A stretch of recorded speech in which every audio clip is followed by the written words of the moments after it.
I mean, we can just go and then once you know you can have to use but I hope probably limiting in the it's fine.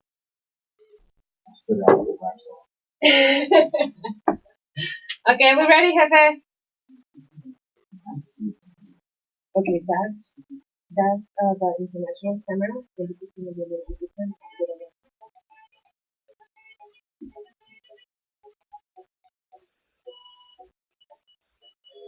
Ok, muy buenos días. Gracias por estarnos acompañando una vez más aquí en Canciones de Domingo por KUHS de Radio y Televisión.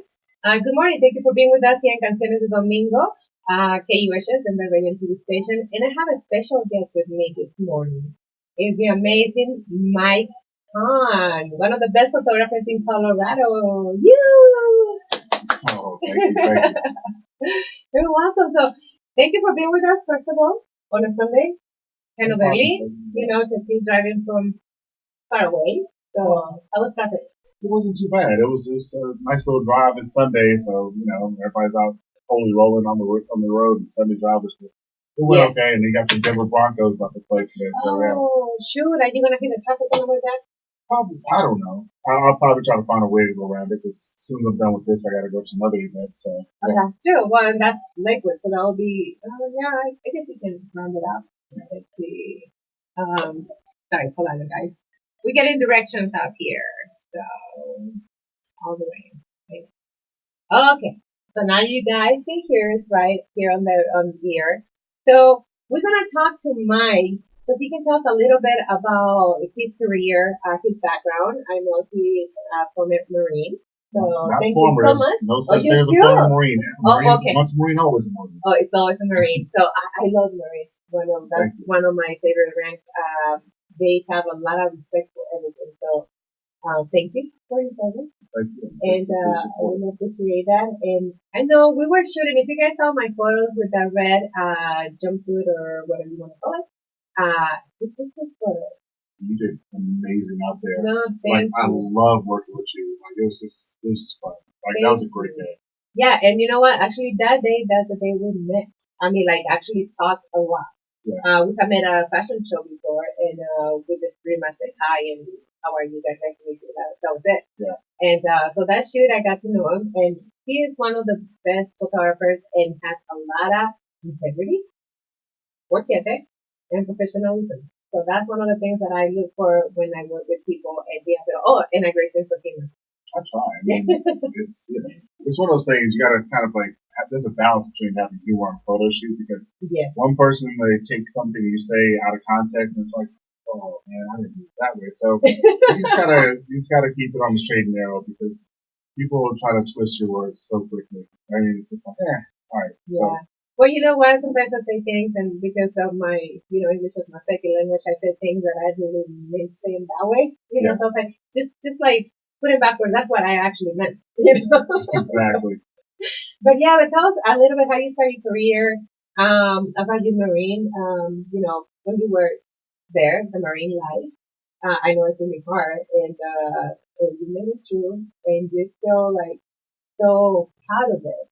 Can you tell us a little bit about that? Well, I did okay, so back in the day, I used to be a track star. I lived in North Carolina, and we lived in Fayetteville, North Carolina. My dad was an Army officer. So over in Fayetteville, for me, I was always into sports. I'm 6 foot tall, and I sucked at basketball. So I had to find what was good for me, right? So for me, track and field was my thing. So I had I had a few scholarships from track and field, but they weren't really, it was just scouts looking out. And then after that, my parents ended up getting divorced, and so I moved to Atlanta with my grandmother. And then when I lived with my grandmother, it was just like, I tried to stay with track and field, but, I got into ROTC in high school. And the reason I got into ROTC, because I was like, I'm never joining the military, screw that noise. So I went ahead and I was like, I took a French class. I had this guy, this teacher, his name was Monsieur Cissé. Ooh, you still remember? Oh yeah, I have one of those memories. I'd never forget anything about anyone's done to me or whatever. So Monsieur Cissé, this like my second day of school at the school, brand new student, and he kept telling me, he's like, you need to stop talking Monsieur Tanley. I was like, I'm not talking. I didn't say anything. I'm just sitting here.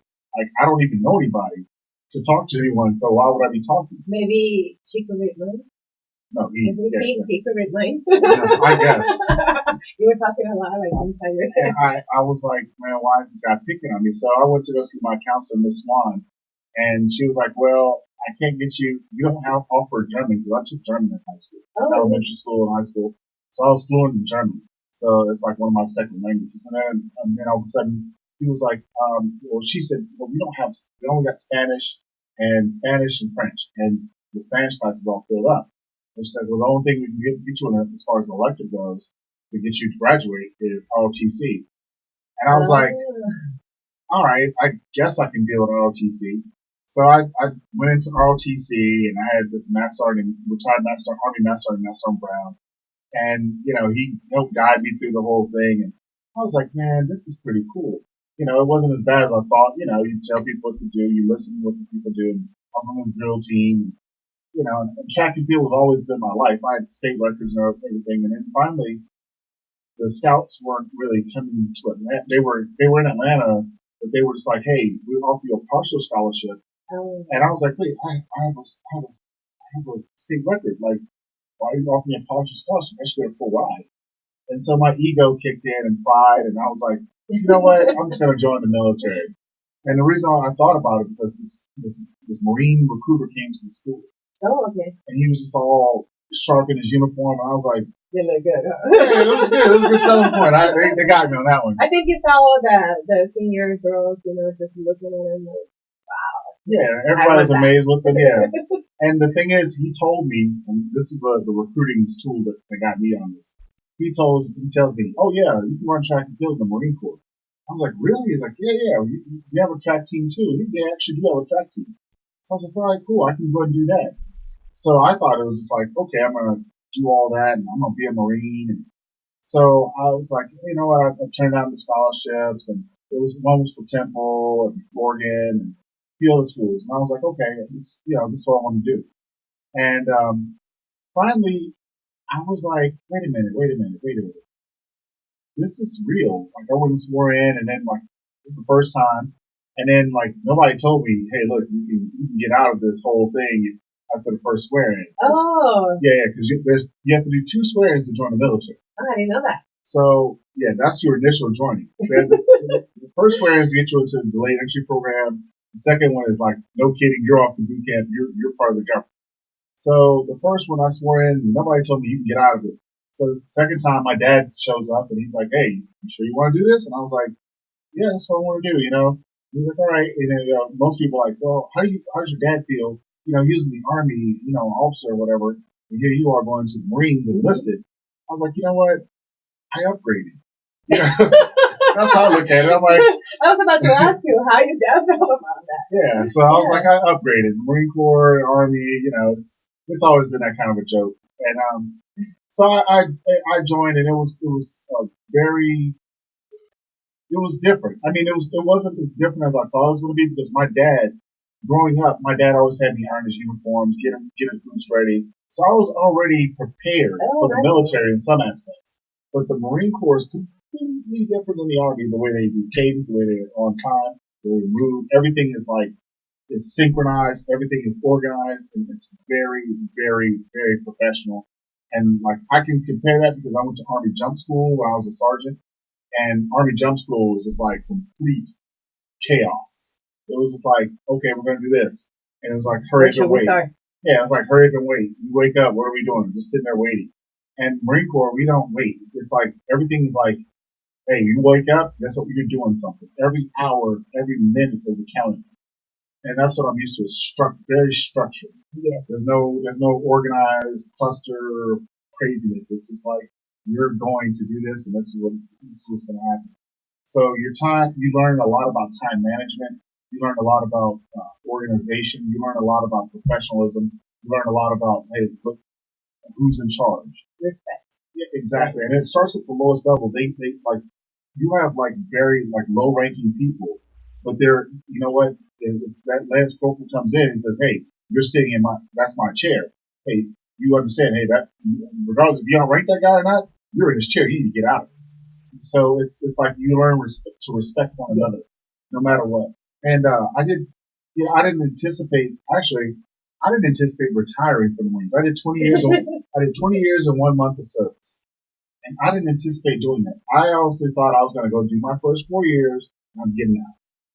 I thought I was going to run track in the Marines, but then like the recruiter didn't tell me, hey, you have to do this, this, this, this, this. Go through all these trainings and schools before you can do it. Oh yeah, even that. And then when you get to your first duty station, you have to actually know and do your job, and then apply to try to go to the track and field. So by the time you do all that, your legs are pretty much gone. You're no longer as fast as you thought you were before. I mean, I was fast. I still had my speed, but it was just like I wasn't the Flash anymore. But that's how your mind probably changed a little bit about how you saw the service. It was, and like I said, I wasn't trying to do a lot. I wasn't trying to do 20 years in the Marines. I was just like, oh, I'm gonna do my first 4 years and get out. I'm gonna do the next 4 years and get out. And then I was like, I'm gonna go to school and get out. And then by the time I thought about it, I'd already years later. No, I had hit 10 years. Oh. And then I talked to my mom. And my mom, I love my mom. My mom is like my rock.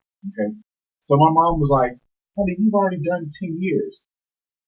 You might as well finish it off. Yeah. And I was like, okay. And it actually, I thought it was going to get easier as you move up in the rank. It got harder. A lot harder. Like, you got more responsibility. Lives are at stake. You got deployments coming up. You've got promotions. You've got to get ready for inspections. There's a lot of things that you have to do, a lot of moving parts. And it's like, you have to keep yourself organized every single day. And you have to, like, your Marines look up to you. So you can't be like their buddy. You have to be their leader. Yeah. And so when you're dealing with higher ranking generals, you have to deal with the president, you have to deal with, colonels, whoever that you're speaking to, senators, and they come in. I remember one time, I don't know if you remember or not, there's a Ed McMahon. You remember him? He used to have Star Search on TV. Yes. Ed McMahon he's a full bird colonel in the Marines, if you didn't know that. I didn't know that. And he came in, and now I was like, wow, so you may have former Marines that come in, or not former Marines, but you have Marines that come in. Yeah, I know. I know, I caught myself. You may have older Marines that come in, and, it's like you have to still give them that respect. Mm-hmm. And it's like, wow, okay, cool. So it was a real big learning experience. So I met Ed McMahon. He came to my unit while I was in Yuma, Arizona. And it's a big learning curve of respect, tradition, and customs and courtesies that you go through that other branches of service don't go through. Like on the November 10th, that's the Marine Corps birthday. So no matter what, around the world, all Marines celebrate the Marine Corps birthday. Did you put your uniform? Yeah. You do that? I don't put my uniform on anymore. I put on more pounds than I can't put on my uniform, so it's okay. I know how it is. It's like, no, we don't still see it on our clothes and back in the day. No. But that's really good. Yeah, it was a good experience, and like I said, I honestly thought I was going to get out every single time, and I ended up staying because I had a love and respect for the Marines. I had a love and respect for what I did, what I was doing. Even when I deployed to Iraq, it was just like, okay, I'm here. How can I got to make sure I bring these kids, these younger Marines back to their families. Exactly. I have to do my job, make sure these Marines get paid, because I was an administrator too. Oh, wow. So I worked in administration and personnel. So I was always focused on, hey, look, how can I make sure these Marines are taken care of, and make sure they're tax-free stuff. So things like that. Just no matter what, if there's election time, and that's the one thing about the Marine Corps I love the most about any other branch of service. In the Marines, you have one person, and they'll wear 20 to 50 different jobs. Okay, so in the Army or Marine or any other branch of service, Air Force, Navy, all of them, they'll have like 50 people do one thing. Like, okay, one person picks up the screw, next person screws it in, next person takes the nail, picks it up, next person hammers it in, next person takes the hammer and puts it away. They have so many different things, but the Marine Corps is like this. Like, I may have worked as a personnel administrative chief. I was also a passport issuing officer. I issued passports. I got certified by the State Department. I worked in intelligence. I've worked. I did campaigns for charity funds and whatnot. There's just I hate to say the word I'm sorry, but it's just like there's so many different things that you can that are done. I helped like you have voting. have to deal with voting. Like, hey, go out and vote. I have to tell people like do that. And yes, everybody, go out and vote. Go out and vote. Vote, yes. What is it? Tuesday, yeah. Tuesday. By Tuesday, vote by Tuesday. Turn it in. Go out and vote, everybody. That's important. So, there's a lot of moving parts that you do in the military. But it kept me as a photographer. It helped me out so much, and that's why, like, at the very end of my career, when I had a Nikon D90 before I was about to retire, and one of my friends, April, she's a makeup artist in the San Francisco area. April Ben Dixon. Hello, April. April's amazing. She just now getting her license to become a makeup artist. She's going to school for it, and she's going to be great. But April came to me one day, and she's like, "Hey, me and my friend Crystal, we want to go out and do a photo shoot." And I was still playing around with my camera in the office, and I was like, and I posted a couple of pictures here and there, and she came and she was like, "Hey," I was like, "All right, cool, let me try it out." So we went to this place in San Diego. That's where I retired out of. We went to this one little beach in San Diego, and I shot them on a cliff, and she had this big red dress, and I was like, okay, cool, and I took the pictures, and I was like, all right, I thought I was knowing what I was doing, cause and it was a big camera, of course. Oh yeah, well, at the time, yeah. Yeah. And so I look at the pictures now, I'm like, oh man, I could have done so much better, but at that time they were really good. They were pretty good. In my own mind and April's mind, they looked good. So, I'm not going to diss my work, but this is like, you progress as you go along. But, yes, it is. But you always go back and adjust yourself. Exactly. And that's how you grow. Yeah. And so I looked at it and I was like, okay, this is going to be good. So what I did was I took their pictures, and from that point on, I came here to Colorado. Like, I was retiring. I took pictures of other people in the office and kept on going with it. And I came here to Colorado and I was like, you know what? I'm going to be a photographer. I'm going to do this. I'm going to do this full time. I'm going to make sure that this is what I want to do. I don't want to work for the government anymore, because for me, I grew up in the government. Mm-hmm. I was born in April of '73, and my dad was commissioned in February of '73. Mm-hmm. So I was like, I got born into it. And then I did, my dad did 23 years in the Army. Here I am. I did 20 years in the Marines. And like, it's just like it never stopped. Yeah. So I was like, I got to break this cycle of the government owning me. So I'm like, I want to be on my own. I got to do this. So finally I was like, okay, I'm going to do this. And I moved here because I prayed to God. I was like, you know what, God, send me some. I want to retire, but I want to go somewhere else. And San Diego is just expensive. I was like, I want to buy a house. Yes, it is. Yeah, I didn't want to live in Texas. I mean, no offense to Texas. It's just too big. And I was like, it's just hot. And they always have tornadoes. There's always something crazy going on in the news. We have some tornadoes here, but they never really get something. Yeah. And then I didn't want to go to Florida because they always have some floods and some hurricanes. And I used to be stationed in Pensacola, Florida. And I was like, oh, gosh. And I was like, that's what they call, Pensacola is what they call LA. LA is lower Alabama. Oh. Okay. So I didn't want to go back to Florida, regardless of being tax free and all of the stuff. Yeah. I was like, you know what? So I sat there and I prayed to God. I was like, you know what, God? I stood outside one day. I was at work and I was like 3 or 4 months away from retirement. And I was like, you know what? God, give me something. Send me a sign. Let me know where I need to go to. And all of a sudden, like, me and God just had this conversation. Colorado just came up in my head. And I was like, Colorado? And then all of a sudden I started seeing car tags everywhere, Colorado tags everywhere, signs everywhere, Colorado. So finally at the very end, it was like my last working day. This is like a month or two before my retirement ceremony.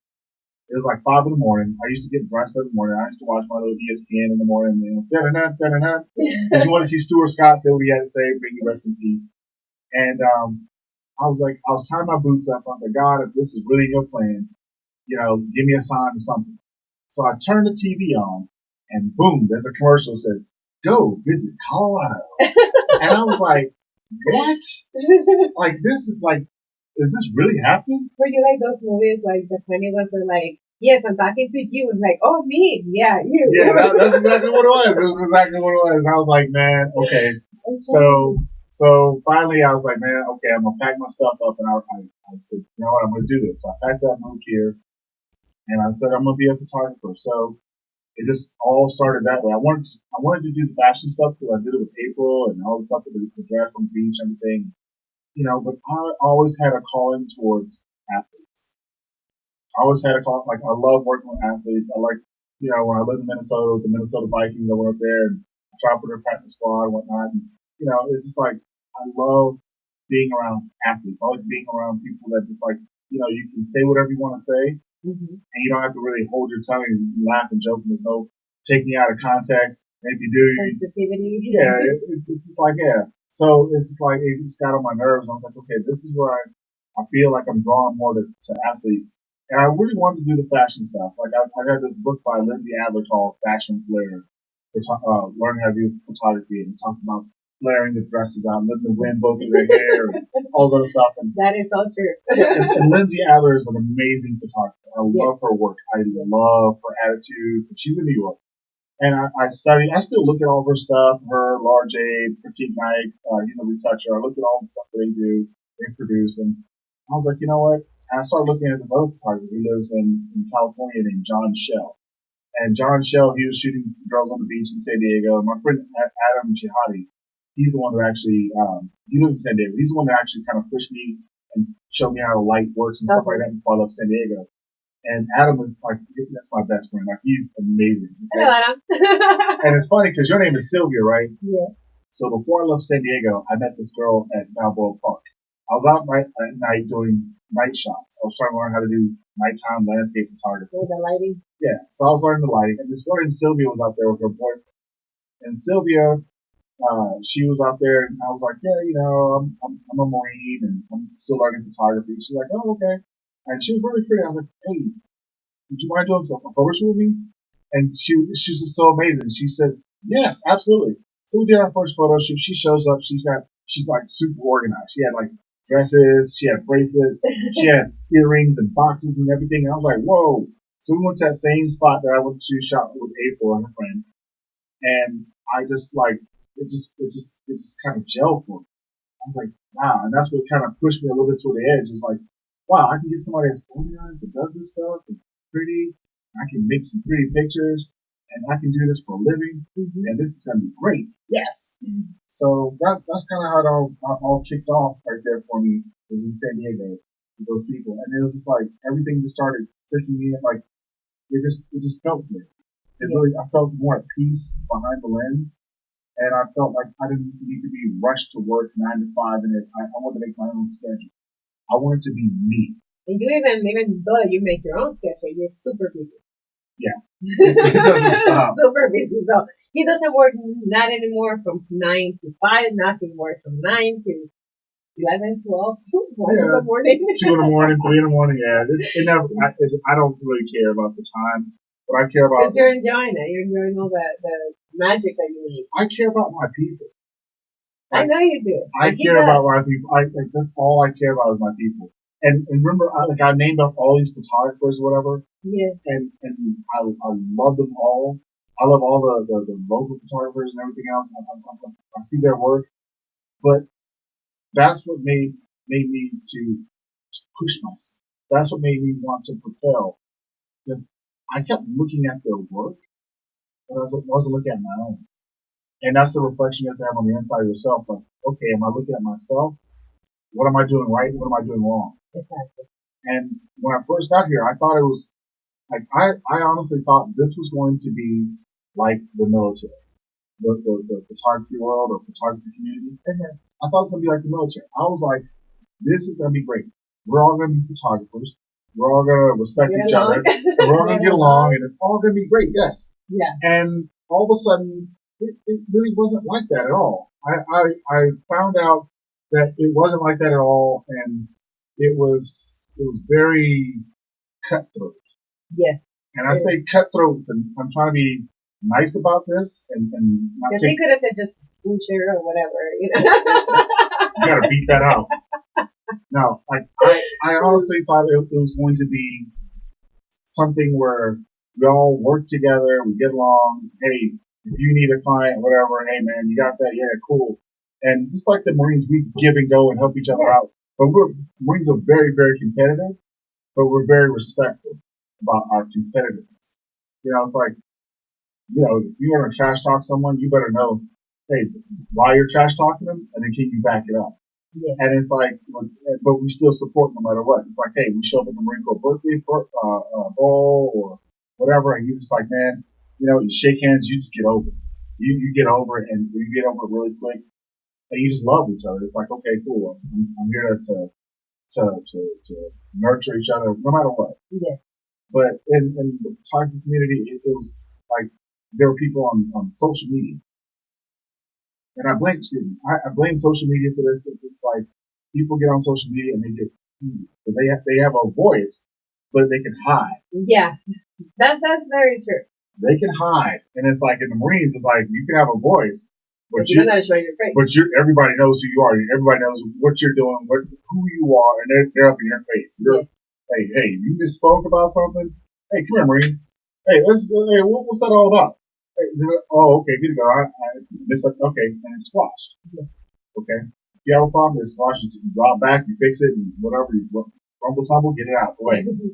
But it's like I learned here. It's just like everybody was being hateful to me. They're being negative. And I bought into that. I thought it was like the go-to. I thought it was the thing.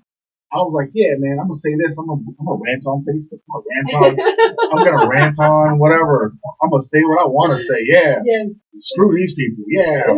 Oh, you're not paying me. Oh, yeah. Da, da, da. And saying all these things. And then remember I told you about that reflection. Yeah. You have to stand there and look at yourself in the mirror. And you have to reflect on who you are and what you're trying to be or where you want to go. And I had a long talk with myself.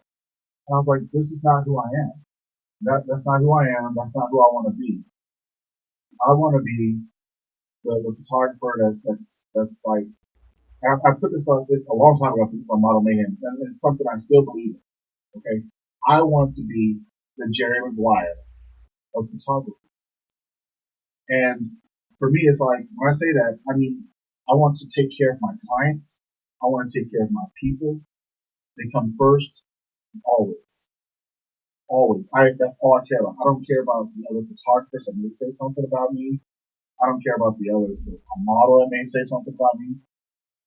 These people I've never worked with or whatever, or even if I've been associated with them, I just stopped caring about all that noise. And I had to bring in, I said, you know what? Who am I as a person? My mom didn't raise me that way. My dad didn't raise me that way. Marines didn't raise you that way. Well, the Marines didn't raise me. It's like, how people say they joined the military, they're like, oh yeah, they made a man out of me. No, they didn't. They just helped structure me a little bit more. Yeah. But my parents made me into a man.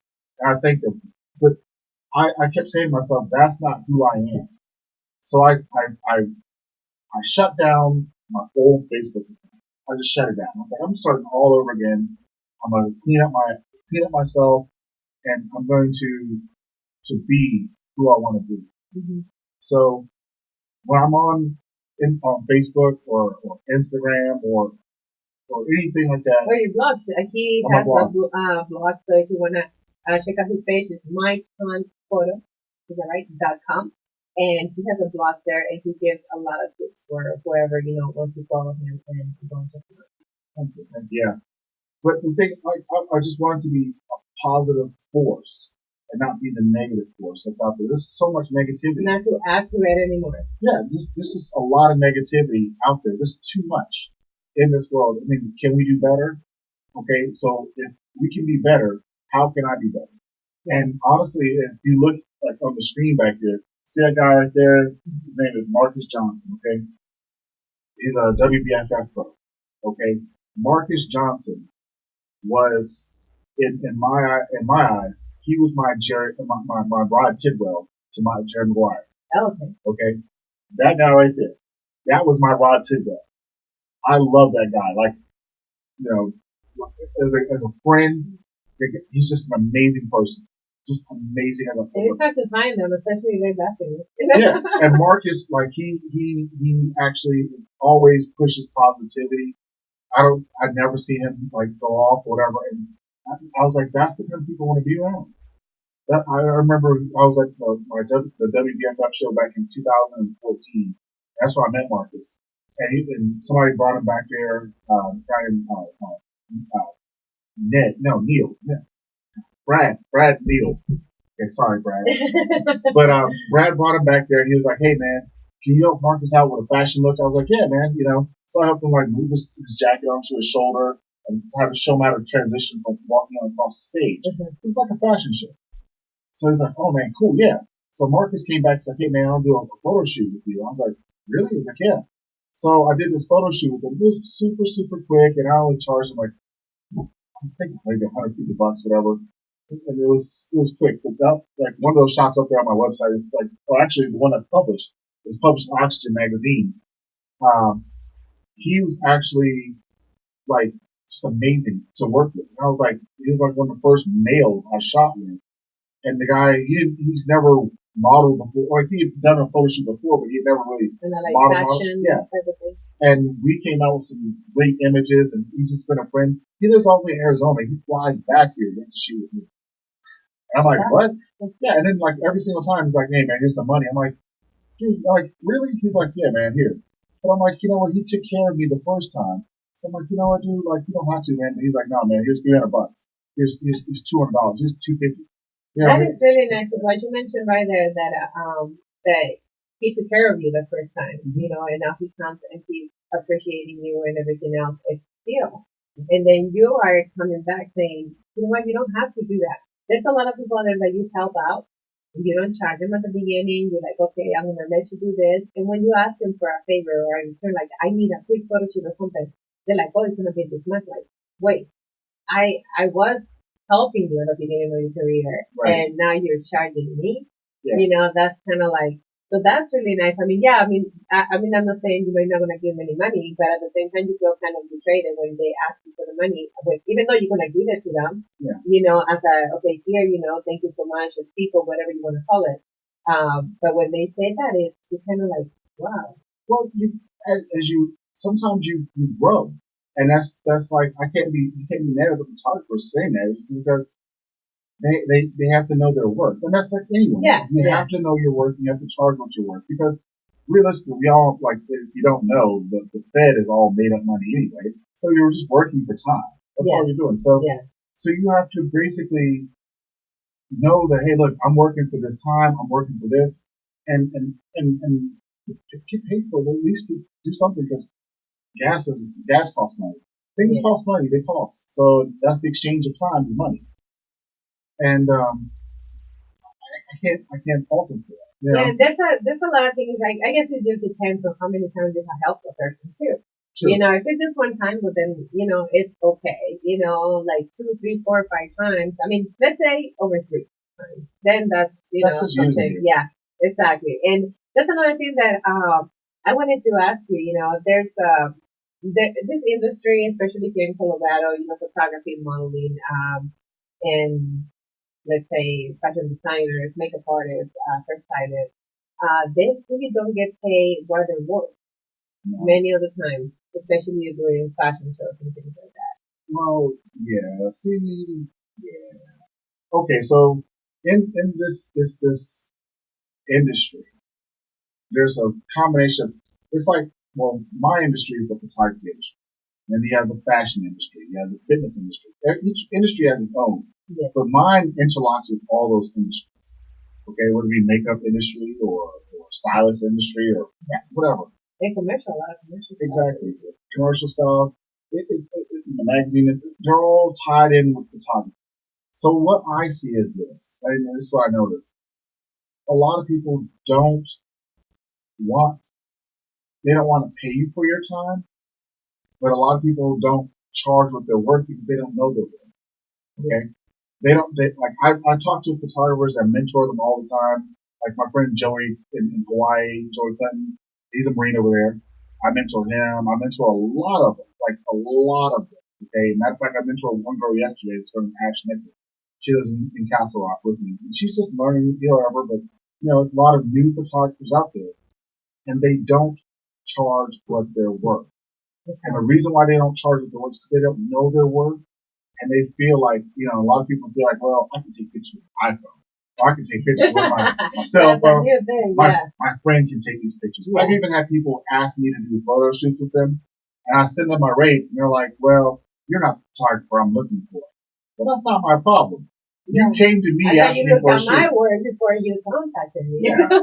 So it's just like, man, no. If I'm not the photographer you're looking for, then you shouldn't have asked me to do this. Like, obviously you were looking. I am the photographer you're looking for, but I'm not the one that's going to be been able, and take it because you just don't want to pay me. Like, no, it's cool.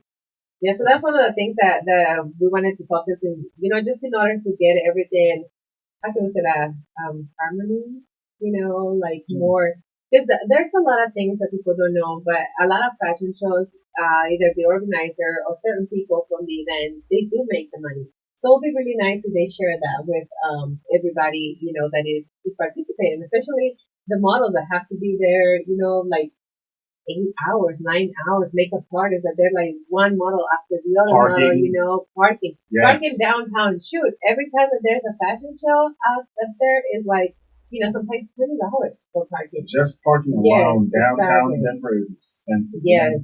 Yeah. So, and then the thing is like when it's like, oh, it's rehearsal time, and guess where rehearsal is at? Downtown.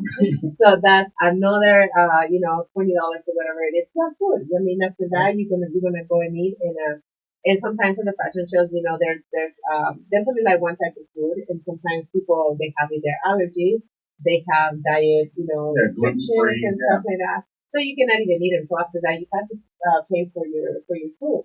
So there's a lot of fashion shows that they're for charity, and it is good when it's for charity, and only that charity that you're working for, that for free, is getting the money that is made for the charity, not anybody else. So I think it'll be really nice that everybody gets paid and is worth it. There should be some spread love on that. I mean, there's a lot of people out there that are making money, like you said. They're making money off of this.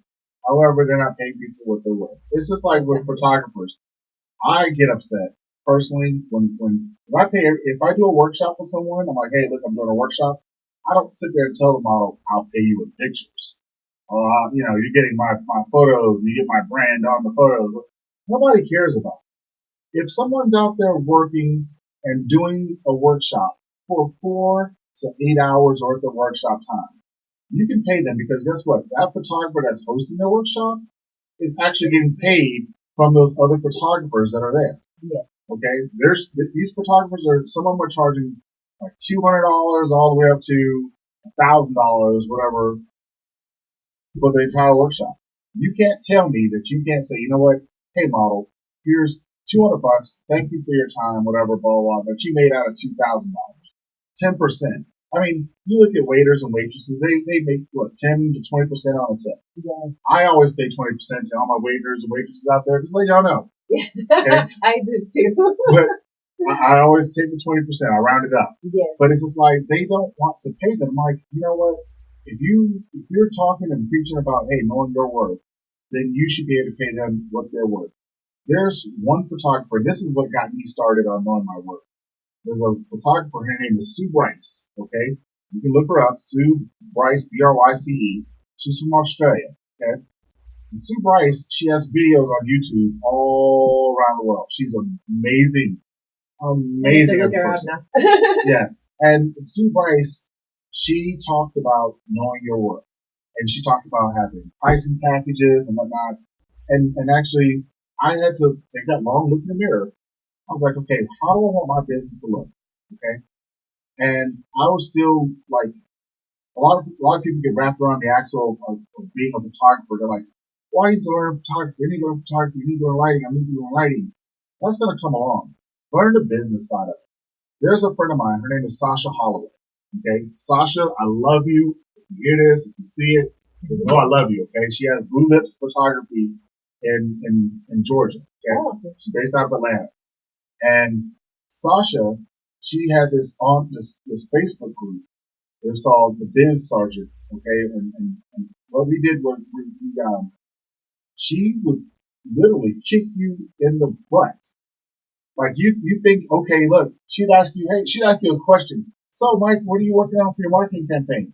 And I'll tell her, she's like, okay, well, post in the group. Oh, okay, this is what I'm working on in the group. I'll tell the group, hey, this is what I'm working on for my marketing campaign, blah, blah, blah, blah. And then next thing you know, do you think it was nice? No, she'd go in and attack you. Okay. And she'd be like, that's not right. You should be doing it this way, blah, blah, blah. Why aren't you doing this? And she would ask you engaging questions like, why aren't you doing it this way? Why, have you ever heard of this? What about this? Why aren't you doing that? But she helps a lot since Oh, she helps a lot. Yeah. She will go off on you. Like, but I love Sasha. That's what we need. It's tough love. Yes. And that's what that's the name of her group. It's Tough Love Business. Oh, that's what there you go. And if you didn't have thick skin, you need to get out of there. And she'd like get you out of the group, whatever. But I always had tough skin. I'd listen, learn, engage, and I'm like, okay. And she forced you to engage too. You're like, hey, you can get a group meeting, say something. I'm gonna kick you out. Like, okay, my bad. So I haven't heard from you for 8 hours. Yeah, but it was good because you actually got to see photographers, and not just photographers, but other businesses in there. And Sasha would actually grab you by the collar and drag you through the mud. Then she would wipe you off, clean you up, pat you on the back, and say, "Keep running." And that's as a Marine, that's how I feel like. Wow. Yeah, that is actually comes along with it. That's like a Marine Corps drill instructor just constantly yelling at you, and it's like, okay, you're good to go. And you're like, wow, okay, I'm good. Yeah. I can take on the world. And so that's what happened. It's like, Sasha, I love this lady, man. She is amazing. And like, I think between her and Sue Bryce, like, I give Sasha all the credit, really. I give Sue Bryce the motivation, but Sasha gave me the push in the face, like she stepped on the back of my neck and said, "Go ahead and get it." I'm like, okay, I'm gonna get it. So Sasha, she showed me that way, and then that's when I've been preaching on, like, you see me on social media, on Facebook, whatever, or on my blogs. Charge what you work, know what you're doing. Hey, what about this? What about? And I ask, like, I try not, anybody that I mentor or try to help out, I don't give them the answers. Okay, because that's one thing I learned in the Marine Corps.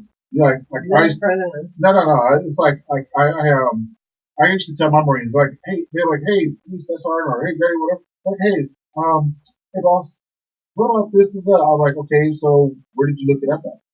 Exactly. Find me the reference. And they're like, so you're just asking me? I know the answer. They want to just not do the work. Right, and that's the problem now with photographers. They don't, and it's not that they don't do good work, but they want all the answers for the instant 30-second YouTube video that tells them how to do the editing or whatever. And I'm like, really, man? No. And it's like, no, you got to do the research. I had this one lady that taught me, because I didn't know how to edit a long time ago. I had this photographer, and she's a retoucher too. Her name is Julia Kuzmenko McKin. And she's my all-time favorite Russian. I love this woman. But Julia taught me how to edit photos. I was like, because I didn't know what to do. My photos, I'm still learning how to edit. I mean, it's a constant process. Well, there's a different type of editing. So, you know, you have to learn the different techniques and things like that. So if you don't know, it's not like, you know, just one type of editing. And if you don't like the other one, that's that edit. But it might be a different technique. There's different techniques, different styles. Like, you may add grain to one. Like, my editing actually, it constantly changes. It constantly, like, 1 minute it may be highly polished, the next minute it's rough and sandy looking or whatever. It takes time to develop that. And Julia, I didn't know how to use Photoshop or anything like that, so I was like, man, I want to learn how to edit. And the way I found Julia was on accident. I was at this hotel in Lone Tree, and Julia, like, I saw this model looking girl outside. I was like, oh my god! I was like, and then I first moved here, remember? And I'm trying to be a photographer, and I was like, hey, would you mind doing a photo shoot with me?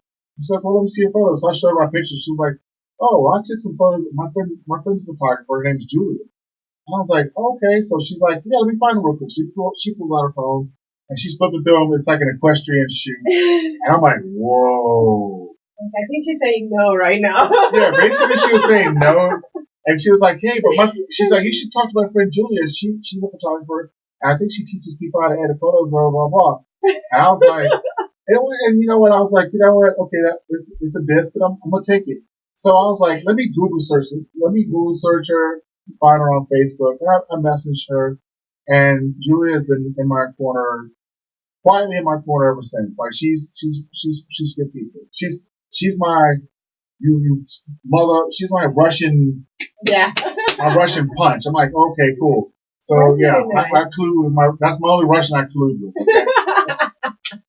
But yeah, she's amazing, and it's like, and that's why I had to learn how to find focus within my own self, was to not focus in on the other photographers or what everybody else is doing. And Exactly. like even now, there are photographers here or anywhere, and they do what I call it cookie cutter photos. It's like they all do one little thing. They have everybody come in and these groups, and it's like cookie cutter, cookie cutter, cookie cutter. And it's just like to me, it's just like high school pictures. Come in, get your picture taken, click. All right, get your picture taken, click. Get your picture taken, click. Get out. All right, Like the year, what is it, for the yearbook, yes, yeah, photo. yearbook. Yeah, that's like 2 seconds. Yes, it's easy for them. It's like, oh yeah, I already have to set up, so I'm just gonna do right thing. I'm like, you know what? It's cool. You make money that way. And I'm not knocking it too much, but I'm like, you know what? That's one thing my people appreciate about my photos is that I don't do cookie cutter. I'm like, no, let's go outside and play. Let's go. I go to different locations. I go on top of mountains. I go into waterfalls with my stuff. I go hiking through fields or abandoned buildings and houses. Right? I find like, there's so many beautiful things about Colorado that I love about this place. Mm-hmm. You got mountains, you got grass fields, you got snow, you got lakes and reservoirs and rivers. Yeah. You have these beautiful waterfalls everywhere. Yeah. And I'm like, how can you not love this place? And it's centrally located in the United States. So that's why I was like, my biggest thing was, be like Jerry Maguire. And then I always believe in that movie, Field of Dreams. If you build it, they will come. So that's what my kind of photography is about. I'm building it so people come. I have people that come here from out of state. I have people that come here from different countries, and they come here to do photo shoots with me. And I'm like, wow, that's cool. That's so awesome. So I built this like I'm about to quote Drake. I started from the bottom. Now we're here. You know, it's just like I started from the bottom. Nobody knew me. I came here with no friends. I didn't know anyone at all. Like nothing. And to this day, I'm a very like in the morning. I'm a very loyal person. And this is one of my things I tell any photographer that's starting off, or if you're still in the business or you're trying to do your thing. I have a very, very small group of people I stick with. And we're not a clique. We're not a gang. We're not anything like that. We're just my buddies. Change conversations. Yeah, exactly. They're all my buddies, and we're very, very close knit. And we all have different styles of shooting and editing and everything else. But like my number one friend is my friend Tony Contreras from Tony Contreras Photography. I'm gonna tell you right now. Tony. Hola, Tony. You're on the essay. So Tony, I met Tony at another photography studio, and me and Tony just clicked from day one. We just like good friends, and we've been on the road. We went to Kansas City together a couple times, and like that's my brother from another mother. I love that dude. Then I have my friend Elaine Campariba. Elaine is just like he's a fashion photographer. He's one of the top fashion photographers here in Denver. And Elaine, that's my dude. Get on the essay. So that's my guy. My friend Dan O'Neill, Samson Leon. Dan, he does a lot of commercial stuff behind, like you never even see some of the stuff he does, but you've seen some of the stuff he does, like on commercials or advertisements and stuff like that. Samson doesn't do much of photo shoots anymore. He's a fashion photographer, but he's an IT guy. He's like, oh, I'm gonna chill out for a little bit. Yeah, I'm just gonna chill out for a little bit. And then I've got a few other guys that I hang out with that are really close knit with me. My friend David Tejada, he's a commercial photographer here in Denver. Matter of fact, David Tejada is on the Nikon website. He's one of the speakers for Nikon. He teaches class for Nikon and everything else. He's not an ambassador, but he's like one of their professionals, Nikon professionals. Amazing guy.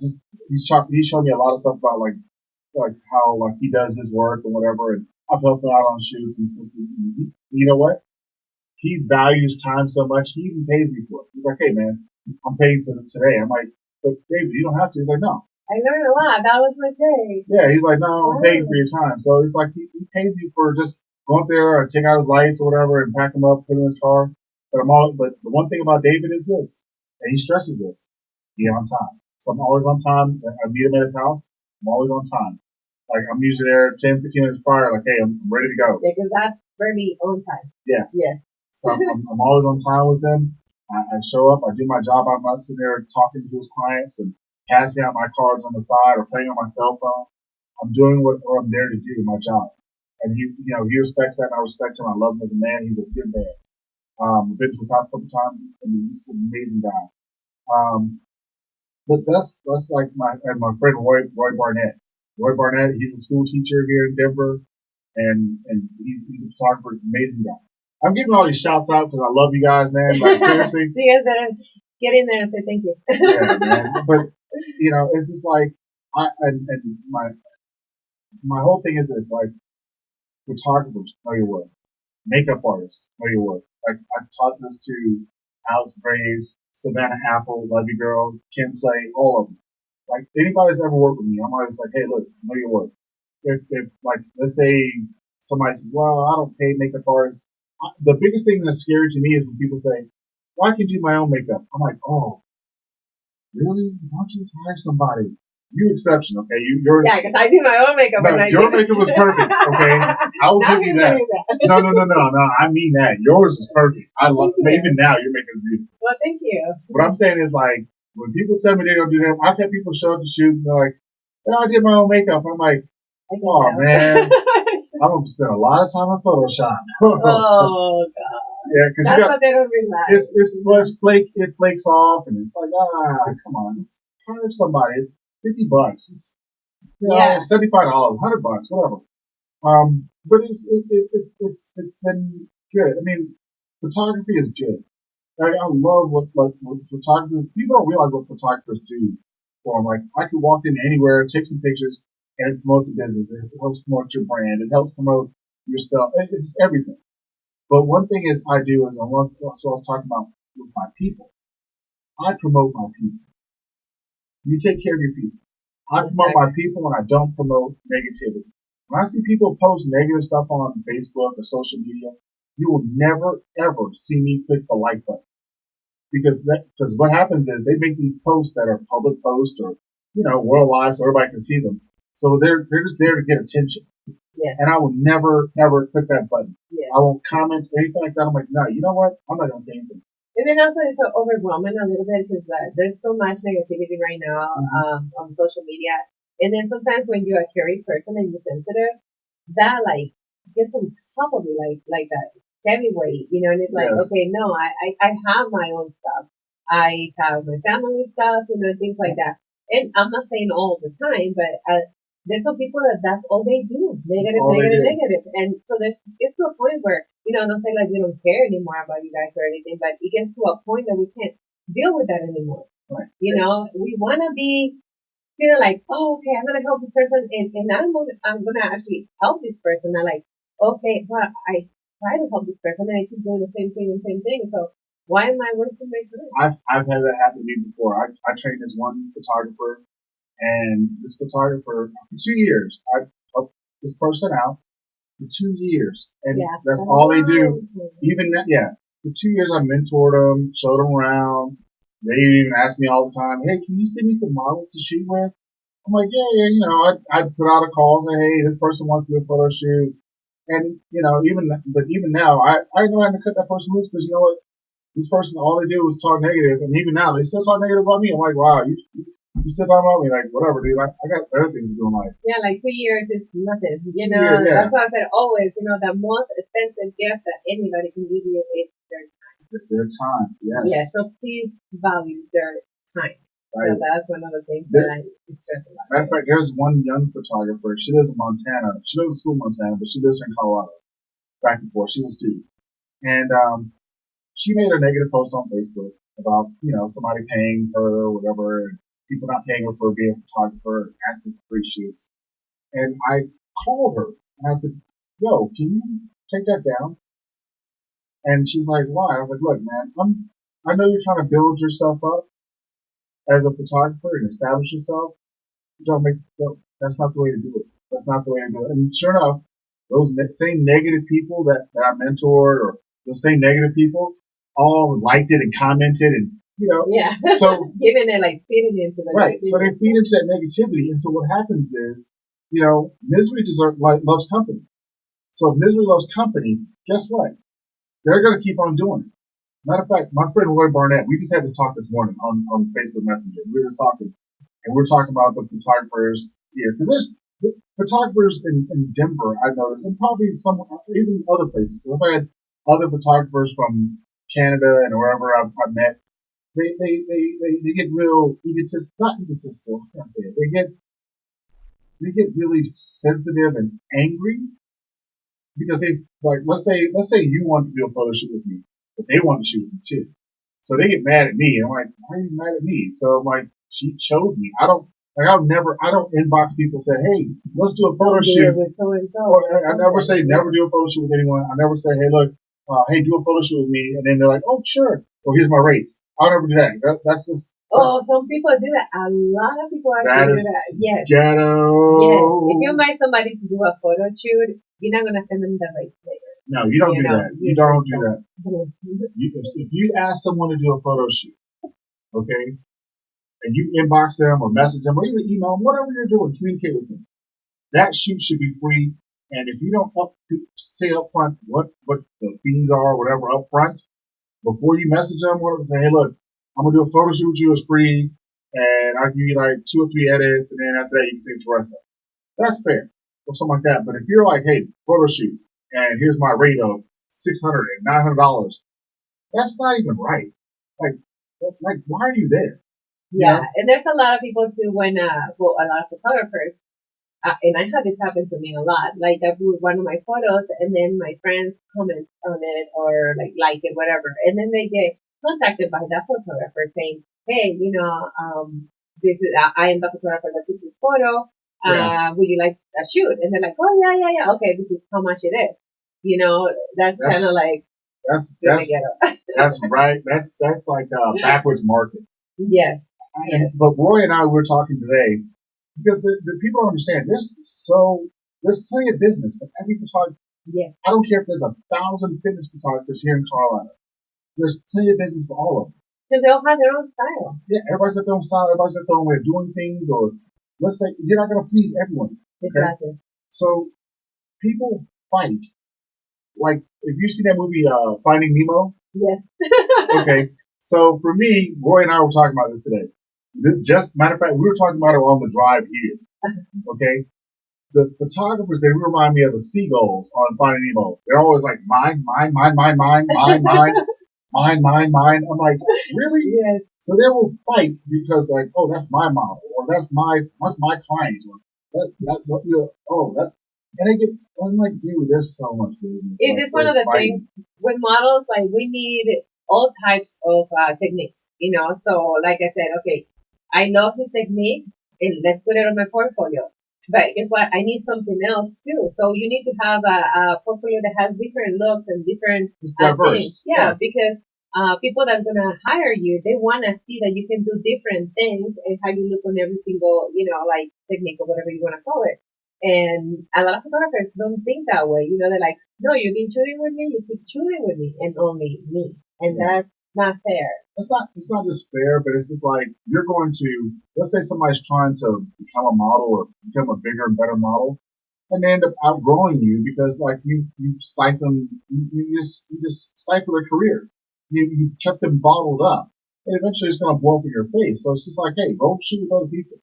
You got to be careful who you shoot with because there's some people out there that are, oh Lord, we call the guys and girls with cameras. And I say girls too because there's some of them out there too. Yeah, they are. There's some people.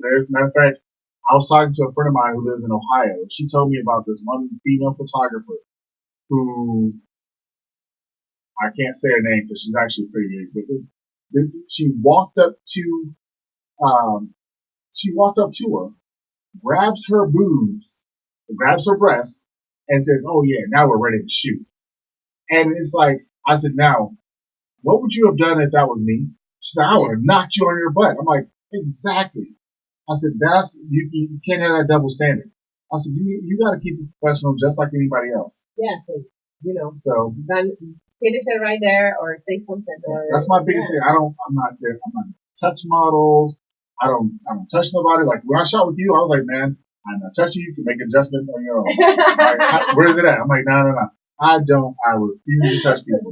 Yeah, and when I was getting changed, he's like, I'm close to here, but I'm not looking. It's like, you're gonna hear noise, but I'm just grabbing my bag, Yeah. So he wanted to make sure that I knew what he was doing, so that wouldn't, all times, scare me or whatever. But I think I have a pretty good eye now who I shoot with, and I always try to shoot with like the professional ones, and I know, I had a good feeling about him, and I knew he wasn't gonna be, anything Thank like you. disrespectful at all or anything.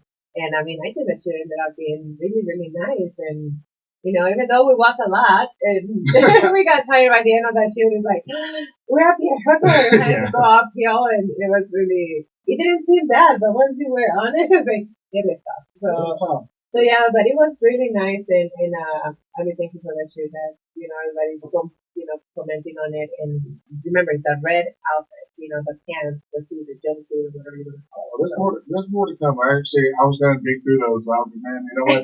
I gotta wait till I move to Germany, man. So And yeah. he's living us too. That's another thing that I wanted to talk to you about your move and what you're gonna be looking for out there. Well, I'm going to be still shooting fitness athletes. I got with a company that's, very high scale sports goods company. So I'm going to be working over there and doing shoots, but I'm still going to be doing my own freelance thing with like fitness athletes and bodybuilders and that kind of thing. And I'm actually excited because I'm going to be living in Kaiserslautern, Germany. And Kaiserslautern is a beautiful city. It's in Bavaria. It's southern Germany. I'm only going to be 4 hours away from Paris, 4 hours away from Switzerland, 6 hours away from Italy. So yeah, I'm right there in the cut of things, and then I'm only 8 hours away from Spain. So yeah, Wow. So if you're listening to us and you are on that, like on that, what do we say, like part of the world, yeah, that's where I'm you gonna can be. shoot with Mike. That is so awesome. So, when are you leaving? I do not know. I'm still waiting on paperwork to finish up with the government and all that stuff, and just work visa, that kind of thing. It's all one big thing. I got movers. I got to find people. I got to rent my house out, and I'm gonna rent that out. And just, I love my house too much. I'm not selling it. Yeah, you're not No, selling it's it. so And stupid. you're gonna find the people to rent it to because then you don't want to be like coming back and say this is not my house anymore. Yeah, Like, you trash my house. yeah, Like, you trash my house. Yeah, and so that's really hard to find nowadays. yeah. Everybody's like, don't care, they're not their stuff, but sometimes not even about their own stuff. So it's like, why are they going to take care of our stuff? So wow, that is amazing. Are you gonna rent it with the furniture and everything else, or Well, no, are you gonna move everything I'm, with you? yeah, I'm taking a majority with me. I'm probably only going to a little bit of stuff behind, but like all my like Marine Corps memorabilia and all that stuff. I'm gonna box that all Oh up and put it in yeah, storage. I'm like, yeah. I don't want to take that crap with me. I'm like, that was then, this is now, and that's you evolve. I mean, even sometimes as a combat veteran, sometimes I draw upon those things. So, like in the Bible, it tells you, when you were a child, you thought as a child, when you became an adult, you put those things behind, those child's things behind. And being a Marine is like, that's for the young and the brave and the crazy. And now I'm just crazy. So He loves the brave and yeah, all that stuff. yeah, the only thing about being brave as a photographer is being brave enough to say no. And Yeah. I learned the power of no will help you. As a young photographer, you guys ever get stuck into situations where they're like, well, why don't you work for credit or exposure? Learn how to say no. Just no. Like, Especially exposure, like yeah, that's one of the things that everybody thinks that they have, that they're like the biggest things, and they always want to tell you, "What about if I do this for you?" And everybody's gonna get to know you. It's like, I don't think you did your research and saw like what was first, oh, right? I'm gonna be here for another 5 hours if I'm talking about exposure. Lord have mercy, Jesus. No. Yeah, but no, don't do that. I mean, if we want to, we know where to go if we want more exposure. So Yeah, you go to a camera store and buy some film, and then you can expose it that way. yeah, exactly. Don't ever work for exposure. Exposure does not do anything for you. But I take that back. There is some good exposure. I'm good, yeah. Like let's say,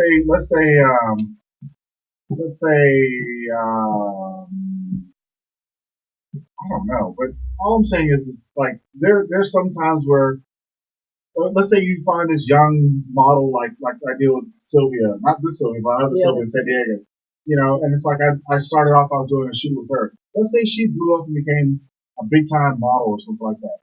That's the exposure that you want. It's just like, when you're starting off, you kind of got to give up a couple of free samples, whatever here and there when you first starting off. And it's like, but at the same time, you got to learn how to put your foot down and keep on going. And that's where you have to know that there's balance. And it's just like when people ask me about photo shoots, like, hey, Mike, I want to do a photo shoot with you. I don't immediately just like, oh, here's my rates, and then that stops the conversation. No, no, no, no. I will engage with them. I engage with them and say, hey, look, what kind of shoes you looking at doing? When you looking at doing it? Hey, look, how you gonna let people know? Look, I have pricing packages, and then I go into like, okay, I have payment plans, or anything that can help them out to get them in there and do a shoot. But I'll never just slam the door on someone. Yeah, I say it, no. no. But it's like I never slam the door on anyone. I just want to make sure that they understand that I know my worth, and I'm not going to just do it for free. That's just not gonna happen. Because like the person, like when you said like, well, you're not that photographer I was looking for, they could have said, you know what, I think, can we make arrangements, or how can I pay you the money? Like I need a shoot right now, and and I can save a little bit of money and stuff like that. Not just like, you're not that photographer I'm looking for. They'll just do that. Exactly. So yeah, but that is, I mean, your career, like you can guys see, he came from the bottom, not knowing anything about photography, and now he is one of the biggest photographers here in Colorado, and now moving to Germany, and there's big surprises coming up, and you guys are gonna be amazed of what's coming out from my con, because he's like persistent. He loves this profession, and that's another thing that I always talk about: passion, professionalism. You have to have work ethic, definitely, and all these things. And I think that he has it all, and that's why things are coming really, really quickly. So, yeah, I love that. Yeah, there was, matter of fact, I know I'm talking too much, but it's like whatever. But there's a blog I just put out there. It's about like the telephone calls, answering questions, photography questions. And my biggest thing is this: when people write me about doing photo shoot, the one thing that I always do is I will always, always, always answer the person back. I cannot stand when people say, "Oh, you didn't answer my email." Yeah. I get those emails from people all the time. They're like, "Why? I wrote to this photographer. They never wrote me back." I called the number on the website, and it was their voicemail, and I left the voicemail. They never called me back. And I'm like, wow. So I always, my own implemented rule for my company, my business, my photography, is when somebody writes me, calls me, whatever, 24 hours, I will respond back within 24 hours. If I do not respond back within 24 hours, every hour after that, I take out 1% of the price. See? So make sure he doesn't see your message for like 2 weeks. After 72 hours, it's a free shoot. Wow. So you have to wait 2 weeks. It's only 3 days. No, but that's a good thing, because sometimes with that, like sometimes it's like something comes up and I need a photo shoot like right now, and then the photographer doesn't answer to you like in a week or so, or never answers. You always wait and say, what about if I contact this person now, and then the other one answers me back, and that's the one that I really want to shoot with. And so be professional. If you have your business number, or if you have your contact information somewhere, make sure you answer, because that's a big thing. That's about being professional. Not even that, but you also have photographers who have their numbers and everything on there, and people call, but they never answer the phone. They'll start texting you, and they're like, I don't want to text. I don't even talk to the guy. I don't have and it's like, you have to, like, as a professional, you have to learn how to put your anxieties and fears and whatever else stigmas that you have, your own little demons, because this is what you're doing for a profession. You have to learn how to put that to the side and say, you know what? Let me answer this phone call. Let me talk to this person. Yeah. Oh, I'm gonna just text you to death. I'm like, really? Like, you can speak up. Like, for me, that's money left off the table. Yeah. That's what Sasha taught me. Like, answer the phone. Write them back. Like, that's money you leave off the table that somebody else is going to take. Exactly. Whether it be prints or whatever. So you have to fight for what you want. And for me, like you say, yeah, I started from the bottom. But for me, my biggest inspiration is like the Rocky movies. Like, nobody knew who Rocky was or anything like that. And then it's like, he just came out swinging. It's like I'm lasting all these rounds. Mm-hmm. People come at me and they want to fight and argue, whatever. I'm like, dude, I'll fight with you, but I'm gonna let my work speak for itself. Exactly. And that's my thing. It's like, let your work speak for itself, and you just take care of your people. That's all you have to do. Yeah. So That's instead it. of like you guys, well, I know that someone will watch it. There's someone are watching that will watch this video. That always put in there like I'm better than so and so, or my work is like the best here and stuff like that. Just show us your work, and that's all we care about, and we'll let you know. If we call you, that means we like your work. You don't have to tell us how good you are because we are looking at stuff. So there you go. Like for me, I hate boasting about it, but it's just like up here, you have my tear sheets are showing up there on Yeah. the thing, Yeah. and it's like I remember a long time ago, this one magazine, well, not magazine, I have to take it back. There's a difference between a magazine and an online publication. If you don't know, I don't submit my photos to online publications. I never will anymore, ever again. Okay, ever.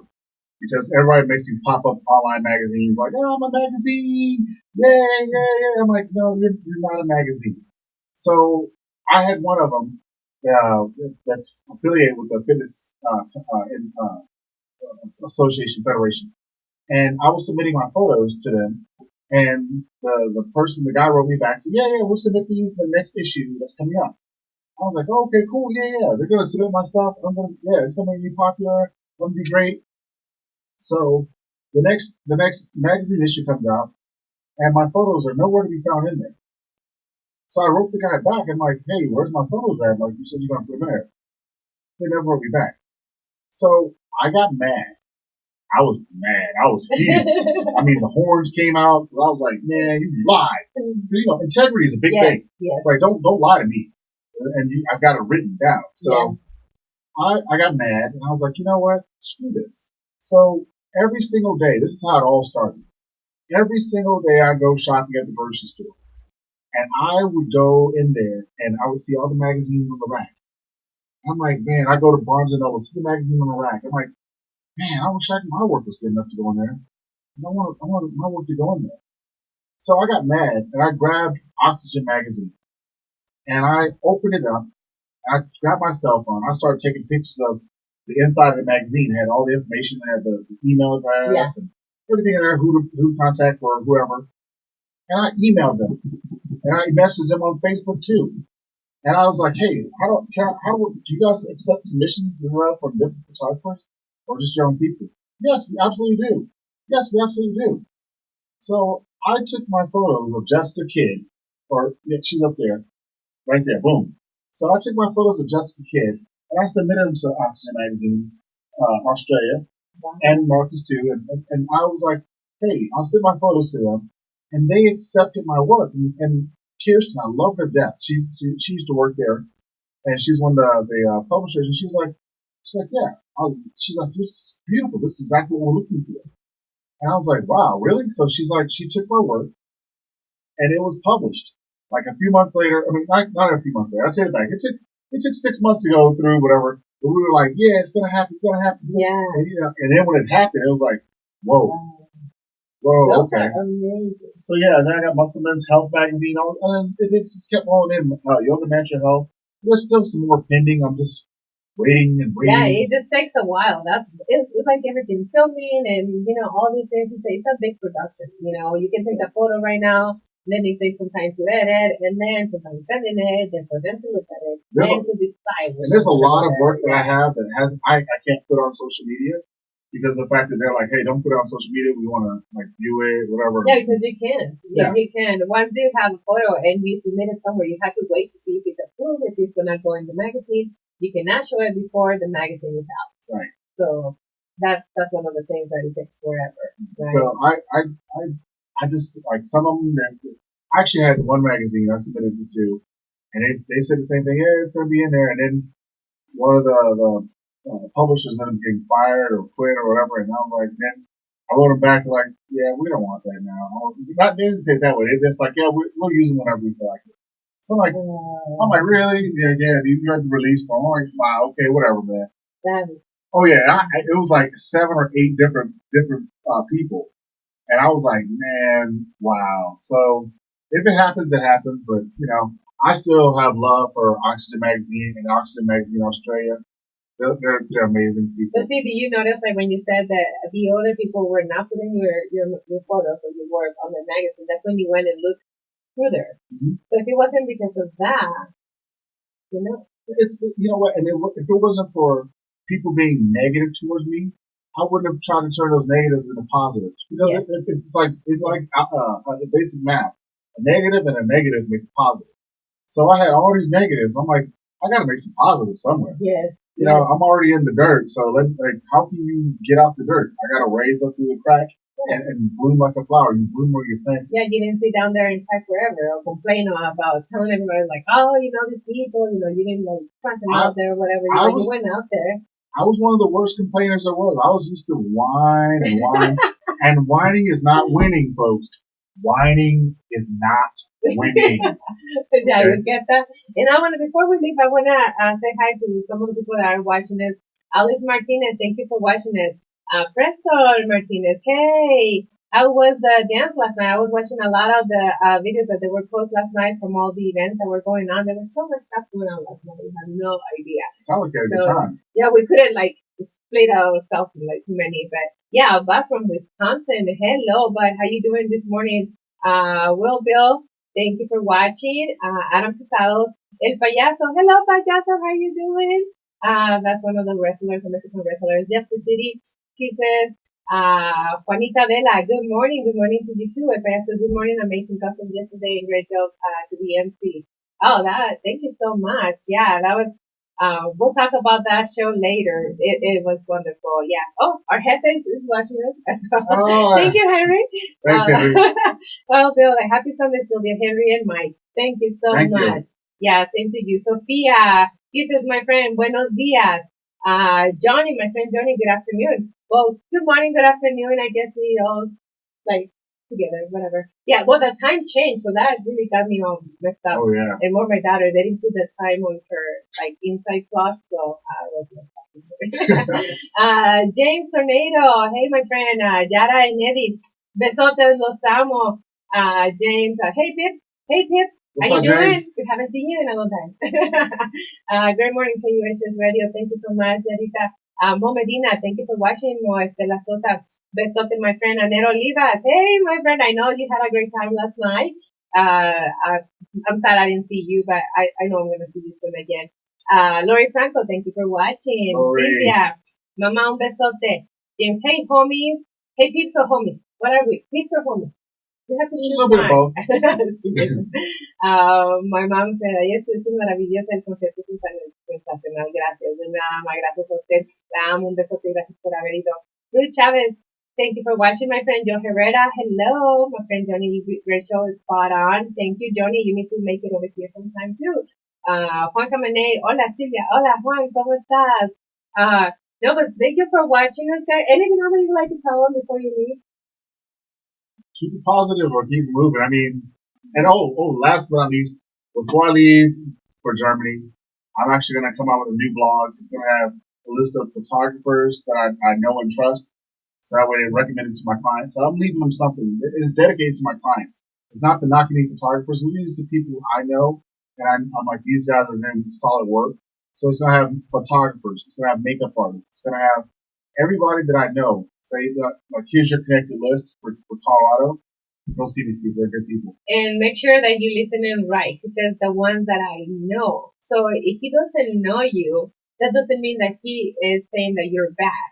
He's just saying he doesn't know you. So he hasn't seen you work, he hasn't seen you working, he hasn't heard about you or whatever. So make sure you don't get offended just because he says this is the ones I'm recommending. That means that what he knows. Well, not just that I know, but I mean, these are people I talk to almost every day. These are people that we go out to have lunch. We just, these are my people. That's how you say work ethic. Exactly. They have the same work. Not because everybody he's gonna leave all the clients to them. It just means that they have he's hanging around with them because they have the same work ethic as you have. So that's it. It's not, nothing negative against other photographers or anything. It's the ones that he really loves to love.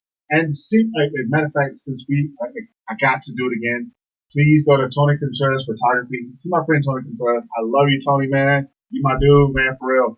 He does quinceañeras. He does like everything. It's just amazing. It's an amazing I guy. don't think I even have him as a friend on Facebook. I have to look him up. He's just an amazing guy. Just check him out. He's a good guy. He's good people.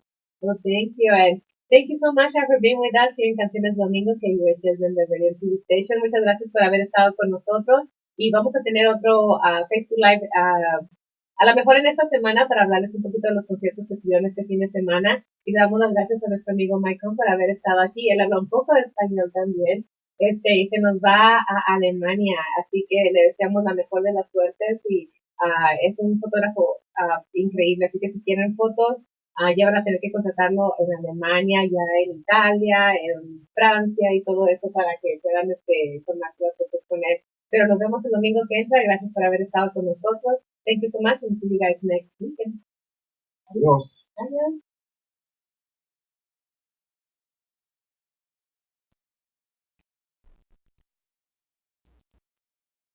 Let me change this.